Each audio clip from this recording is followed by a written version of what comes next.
ហើយពេលខ្លះអ្នកធ្វើរឿងត្រឹមត្រូវការពិតអ្នកត្រូវទៅចាញ់គេដែរដើម្បីសន្តិភាពហេតុអីឧទាហរណ៍អ្នកបើកឡាននៅខាងស្ដាំដៃមានអាឡាមួយវ៉ាខាងឆ្វេងលឿនពេកអ្នកបើកបោះត្រូវហ៎ត្រូវអ្នកធ្វើនឹងភាពត្រឹមត្រូវហ៎តែការពិតអ្នកត្រូវមិនត្រូវទៅចាញ់គេហេតុអីព្រោះដើម្បីសន្តិភាពទាំងអស់គ្នាត្រូវតែចាញ់ហើយចាញ់កន្លែងនេះសម្រាប់អ្នកចង់ជោគជ័យមិនចង់ទេចាញ់គេទៅអីតែឈ្នះទៅអីឈ្នះដើម្បីបែកបាក់ហ្នឹងបាទអញ្ចឹងយើងគួរតែនាំចិត្តទៅរកទីពិតមួយហើយទីពិតនេះវាមានសភាពធំធេងរហូតដល់គ្មានអីទាំងអស់ការពិតការពិតយើងមកពិភពលោកនេះគ្មានអីទេមែនទេបាទតែយើងចាប់ដើមយកចិត្តយើងទៅគិតថាត្រូវមានផ្ទះត្រូវមានឡានត្រូវមានម៉ូតូប្រពន្ធកូនដល់ពេលយើងមកប្រមូលរបស់មានអស់នឹងវាមានយើងមកប្រពន្ធនឹងរបស់ដែលមានវិញយើងមកខ្លាចបាត់បង់វិញយើងហ៊ានលេងប្រម៉ែប្រមូលទ្រព្យសម្បត្តិប្រម៉ែប្រមូលអវ័យភាពល្បីល្បាញដល់ពេលយើងវាមានហើយយើងខ្លាចបាត់អាមាននឹងបណ្ដោយធ្វើឲ្យចិត្តរបស់យើងវាចំពាក់អញ្ចឹងដើម្បីឲ្យចិត្តនេះវាមានភាពនឹងថឹងពេលដែលធ្វើអីយើងគិតដល់សច្ចធម៌មិនមែនរឿងត្រឹមត្រូវទេណា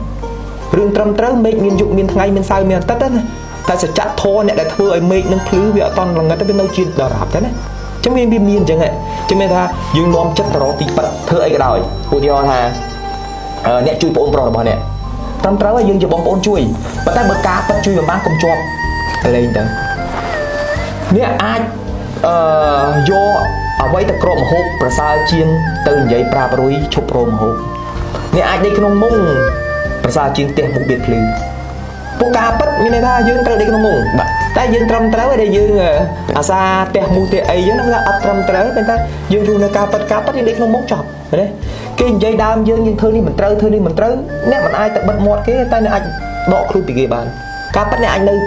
នៅឆ្ងាយពីរឿងនឹងបានតែយើងទេគេចេះតែយកចិត្តចង់ដឹងចង់លឺគេនិយាយអីខ្លះដាក់យើង